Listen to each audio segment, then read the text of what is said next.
வழக்கம் போல் சுட சுட சோறு தான். கல்யாணம் பண்ணுறது கூட பெருசு இல்லைங்க. கல்யாணத்துக்கு முன்னாடி ஏற்பாடு பண்ணுறதும் பெருசு இல்லை. கல்யாணம் முடிஞ்சதுக்கப்புறம் அந்த வீட்டை செட்டில் பண்ணுறது இருக்குது பாருங்கள், எம்மாடி. அதுவும் பண்ணி முடிக்க முடியாது. 26 இவங்கெல்லாம் கிளம்பி போகிறது வரைக்கும் எனக்கு அப்படி தான் இருக்கும்னு வச்சுக்கோங்களேன். இன்றைக்கி வேறு பொண்ணு மாப்பிள்ள வராங்களா, அவங்களுக்கு வந்து ஸ்பெஷலாக நைட்டுக்கு அந்த சந்தவை இதெல்லாம் செய்யணும்.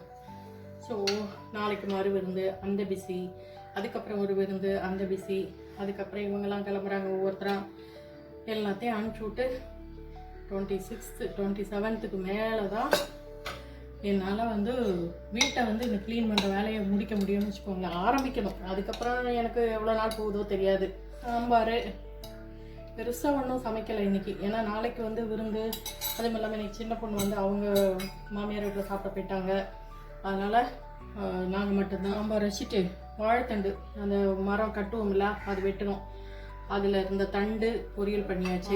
மசாலா ஆம்லேட்டு ஒன்றும் கூட, ரசம் இருக்குது, தயிர் இருக்குது. இவ்வளோ தான். இந்த வீடியோ உங்களுக்கு பிடிச்சிருந்துச்சுன்னா லைக் பண்ணுங்கள், ஷேர் பண்ணுங்கள், கமெண்ட் பண்ணுங்கள். புதுசாக பார்க்குறீங்கன்னா சப்ஸ்கிரைப் பண்ணிக்கோங்க. தேங்க்ஸ் ஃபார் வாட்சிங்.